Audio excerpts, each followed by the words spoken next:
Bonjour, alors dans cette vidéo, on va pouvoir voir comment remplacer un tube UV pour un stérilisateur d'eau de piscine. Donc ce stérilisateur là, il a un certain âge, je dirais même l'âge de la piscine pour être clair. Donc ça doit être à peu près une quarantaine d'années, je pense. On va remettre tout de suite le starter parce que de toute façon, là c'est bon. Moi je l'avais enlevé parce que sinon, vu que le tube en fait clignotait en permanence, au début j'avais commencé par changer le starter, je m'étais dit bah, peut-être que c'est juste ça.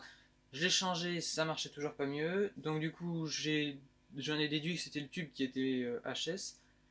Euh, c'est la panne qu'on avait déjà eu la dernière fois que j'avais changé un tube, sauf que j'avais pas encore la chaîne YouTube. Quand j'avais changé ce tube là, ça doit dater fin 2015, début 2016, ce tube là. Donc ce qu'on va commencer par faire, c'est déjà vidanger l'appareil, parce que là-dedans, il y a de l'eau, et l'eau va directement sur les tubes. C'est-à-dire, c'est pas un tube en verre dans lequel on met le tube, et l'eau passe sur le tube en verre. Non, c'est l'eau passe directement sur le tube. Donc, quand on enlève un tube, l'eau coule par les côtés si on ne vidange pas. Donc, déjà, il va falloir fermer les différentes vannes. Donc par sécurité, moi je les ferme toutes. Voilà. Et surtout important, quand vous avez les bus de refoulement qui sont immergés dans l'eau. Alors, je dis ça parce que ici on est dans une installation en sous-sol. Donc c'est-à-dire que tout ce qui se trouve ici, c'est facile 1 mètre, 1 mètre 50, si c'est pas 2 mètres en dessous de toutes les buses. Donc c'est pour ça, ici, il faut faire vraiment attention de bien tout fermer. Et pas se dire, bah c'est le refoulement, ça va, il n'y aura rien. Parce que vu qu'on est en dessous du niveau, obligatoirement il y aura de l'eau qui va arriver par siphon. On va prendre une bassine. Donc moi je prends toujours à peu près la même bassine, c'est la plus grande que j'ai. Tac. Qu'on vient mettre en dessous comme ça. Donc on enlève le petit bouchon.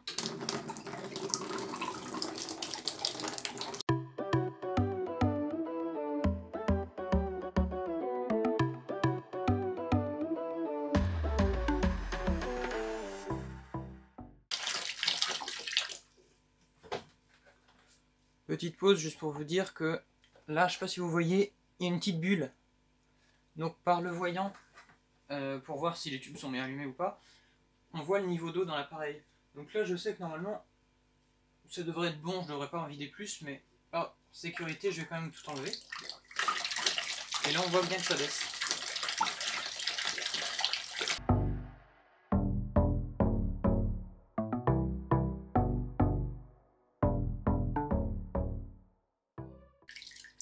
Et là, on voit bien qu'il n'y a plus d'eau. Donc, le contenu là, bien sûr, quand on fait ça, on entend bien qu'il n'y a plus rien.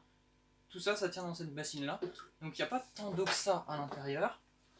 Il y en a quand même un petit peu. Mais voilà. Donc là, on a vidé l'appareil. Donc maintenant, on va pouvoir enlever le tube sans que toute l'eau nous vienne dessus. Donc, ce qu'on va faire, c'est surtout que ça va se passer ici maintenant. C'est pas très compliqué, hein. Donc là, il va falloir s'imaginer que de l'autre côté, je pousse sur le tube, hein. J'appuie juste. Là, on peut à peine le faire tourner, hein, pour dire que vraiment le joint a bien collé. Et c'est là que je vais découvrir si c'est le tube que j'avais acheté sur Amazon ou si c'est le tube qui était là avant. Je sais pas. J'en avais trouvé un sur Amazon, mais il était plus disponible. J'ai envie de dire par chance, parce qu'au moins, si c'est lui qui a lâché en ce moment, ça veut dire qu'il n'était pas de bonne qualité, et donc qu'il faut le changer. Enfin, changer de marque, quoi, pas reprendre le même. Et là, donc ceux que j'ai pris, ils viennent de chez Rexel. Donc oui, c'est sûr, c'est beaucoup plus cher chez Rexel, mais ce sera sûrement une meilleure qualité. Ce qu'il y a de bien en plus, là où je suis allé, donc c'était au Rexel le plus proche de chez moi, et donc à leur entrepôt central qui est pas très loin, j'ai eu donc la possibilité d'avoir les tubes en J+1. Donc c'est-à-dire que je suis allé à l'agence par exemple le lundi, et le mardi matin à 8h ils étaient disponibles. Je vais prendre ça, C'est du polystyrène, c'est aussi bien. Et ce que je vais faire, c'est que de l'autre côté, je vais faire ça et taper un tout petit coup.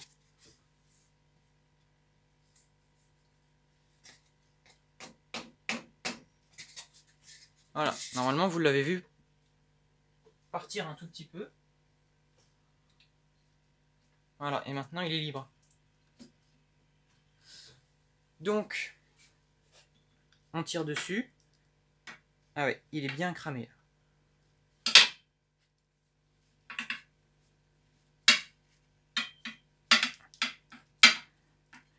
Je sais pas pourquoi, mais j'ai l'impression que c'est celui que j'avais sur Amazon, celui-là.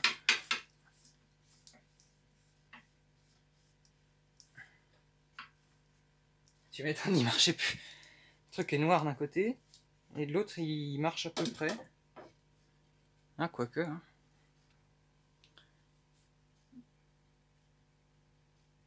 Hein. Pourtant, le filament, il est toujours là. Hein.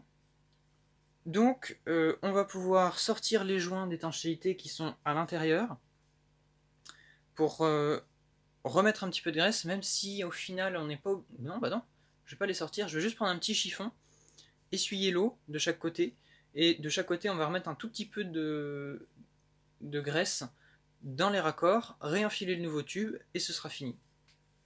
Évidemment, remettre en eau, tester, etc. Donc voilà, les nouveaux, ce sont ceux-là. Donc là, on voit bien que c'est pas du tout cramé au bord. Alors c'est ça qui est assez marrant avec les tubes UV, c'est que ce sont des tubes complètement transparents. Contrairement aux tubes néons qui sont blancs, quoi. Même quand on prend un tube néon, il est toujours blanc. Ou alors de la couleur de la lumière, mais il est jamais transparent, le tube néon. Que là, les tubes UV, c'est vraiment transparent, c'est du vert, il n'y a pas de coloration interne. Et par contre, ce genre de tube, quand vous les manipulez, qui ne sont pas enfermés là-dedans bien comme il faut, vous ne le mettez pas en route, en dehors. C'est des UV, c'est le soleil en concentré en fait. Donc quand vous regardez le soleil, c'est pas très conseillé. Donc là, imaginez-vous un concentré de soleil, c'est encore moins bien quoi. Donc là, ce sont des UVC. Donc ne mettez pas en route un tube en dehors, ou alors prenez les précautions qu'il faut. C'est-à-dire vous couvrez les bras si vous comptez le laisser allumer longtemps, vous mettez les lunettes adaptées, enfin vous faites les choses bien. On ne branche pas un tube UV à la place d'un tube néon, quoi. Enfin, c'est ça que je veux dire. Moi j'utilise une graisse que j'utilise assez souvent quand il y a besoin de lubrifier un joint pour la piscine ou autre. C'est toujours la même que je prends. Donc moi j'ai pris sur le pot là. C'est un pot de 1 kg qui maintenant fait peut-être 20 grammes. J'exagère, mais c'est à peu près ça depuis le temps que je l'utilise. Donc j'enlève un petit peu l'ancienne graisse.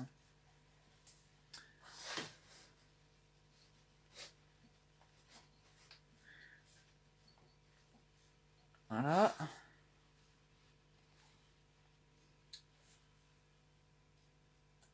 Je vais juste prendre le téléphone 2 minutes. L'histoire de voir l'état du joint. Savoir s'il faut que je le change ou pas. Donc bon, j'ai regardé. Mes joints sont bons. Des deux côtés, j'ai fait les deux en même temps. Les joints sont très bien. Il n'y a pas de souci de joints craquelés. Ils sont bien lisses. La graisse, ça les a bien conservés. Donc il n'y a pas besoin de les remplacer. Donc ce que je fais, moi, c'est que je prends un petit peu de graisse. Un petit peu quand même beaucoup, quoi. Sur un tournevis. Donc vous prenez la graisse que vous avez. Pas besoin de... Alors après, prenez pas une graisse pour voiture. C'est pas la même utilisation. Mais une graisse... qui marche bien pour la plomberie et tout. C'est la même chose qu'on va utiliser là.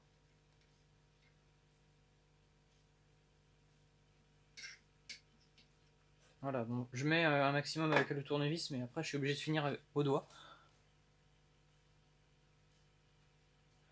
Et surtout quand vous faites au doigt comme ça,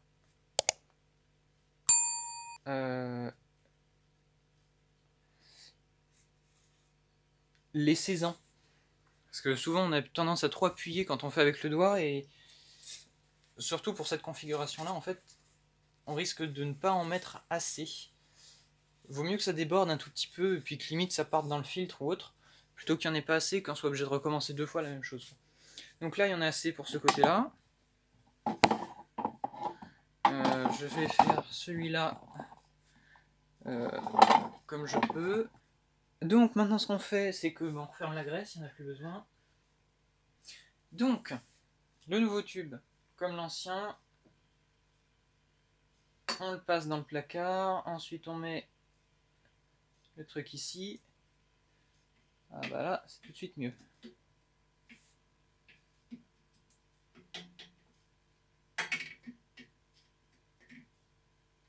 Et après, je vais aller le chercher de l'autre côté pour le retrouver. Donc voilà, alors le souci, comme je disais, c'est que là, bah, le tube, il est...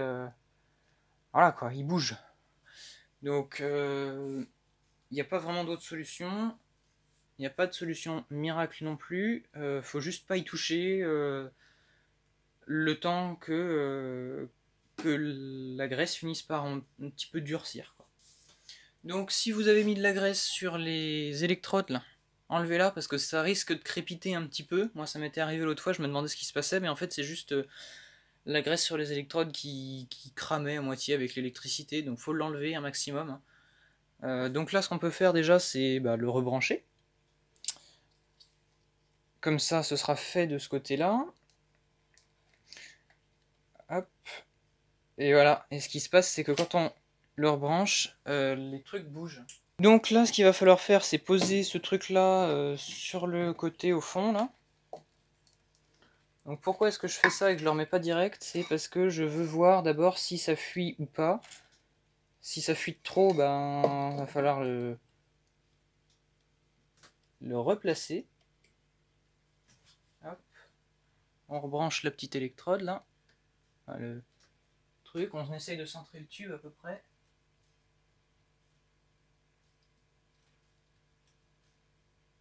Hop, là ça me paraît bien. Ouais. Eh bien, on vient de remplacer le tube. Ce qu'on va faire, c'est qu'on va remettre l'eau. Donc je vais commencer par remettre le... Donc j'ai remis le bouchon et j'ai fermé la vanne. Là. Donc on va remettre ici. Et on va voir s'il y a de l'eau.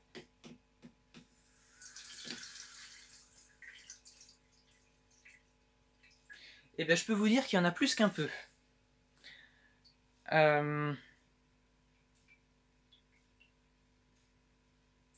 J'ai regardé les diamètres des tubes, au cas où ils seraient plantés chez Rexel. Parce que là, c'est simple, j'ai ouvert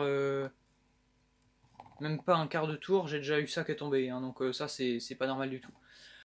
Alors, après avoir vérifié le diamètre des tubes, j'ai regardé donc les premiers tubes qu'il y avait avant que je remplace par celui d'Amazon. Donc le premier était de bonne taille, celui d'Amazon était légèrement plus petit, c'est pour ça que j'avais eu petit problème de fuite la dernière fois, mais bon, vu que j'avais pas la chaîne YouTube, comme je l'ai dit, je n'avais pas filmé. Donc il y avait un léger goutte à goutte, et en fait, les tubes Rexel sont encore légèrement plus petits que ceux de Amazon. Ça se joue à des dixièmes, hein, parce que tous les tubes ont le même diamètre principal, mais par exemple, il y en a un, c'était, admettons, en millimètres 22,8, l'autre c'était 22, je sais pas moi, 5, et celui de Rexel, admettons, c'était 22,10. Et donc entre 22,8 et 22,10, il y a quand même une grosse différence. Donc c'est ça en fait le souci principal qu'il y a eu, et c'est pour ça qu'il y a eu de l'eau. Donc j'ai pris des joints légèrement plus gros, de manière à ce que ce joint plus gros vienne plus coller le tube UV.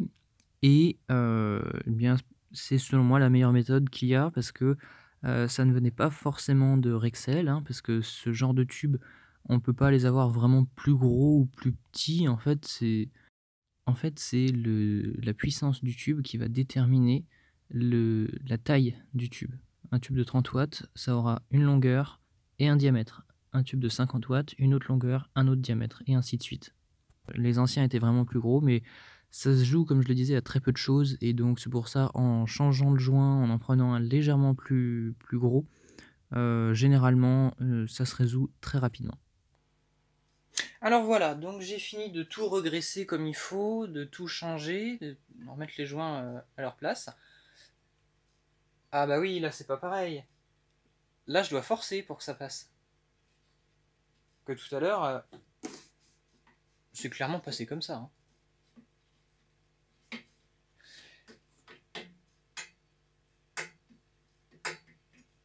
Et là, moi ce que je vais faire, c'est que je vais juste tout petit peu mettre de graisse sur le...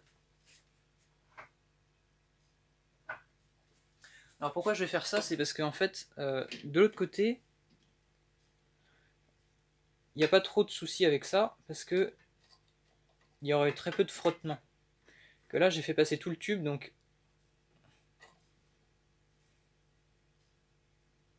il y a moins de risques d'avoir des problèmes de l'autre côté, parce que je vais juste faire passer un tout petit bout de tube. Que là, toute la graisse que j'ai mis là, elle s'est étalée sur tout le long du tube.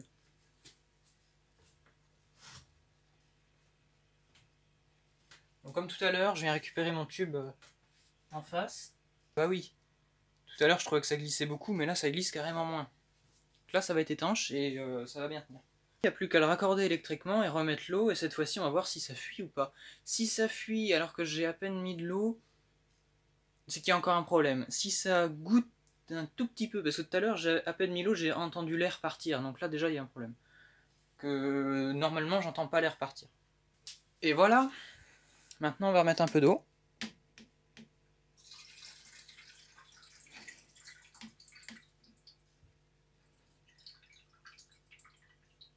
S'il y a une goutte de temps en temps, c'est pas grave. Hein. S'il y a un geyser au bout de même pas une seconde, là c'est plus embêtant. Pour aider à remplir un peu plus vite, et pour éviter qu'il y ait un gros coup de pression quand la pompe va se remettre en marche, ce que je vais faire, c'est que je vais fermer la vanne de refoulement, et je vais ouvrir au niveau de la petite pompe qui est là. Donc voilà, hein, j'ai mis mon petit tube ici pour que l'eau arrive par là. Donc moi j'entends l'eau qui coule dans les tubes. Donc je vais laisser ça se faire un petit peu jusqu'à ce que l'eau, je la vois en haut du voyant, et après on va remettre la filtration en route. Donc je vais mettre la filtration en marche.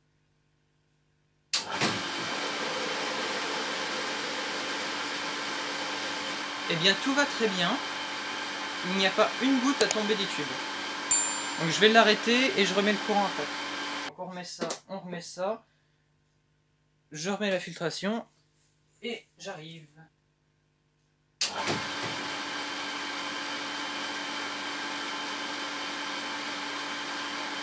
Alors au final il ne devait y avoir qu'un simple faux contact, parce que j'ai juste eu à inverser les starters et tout a très bien marché. Donc et les deux tubes marchent, donc il n'y a pas de problème là-dessus. Donc c'est tout pour cette vidéo de remplacement de tube UV.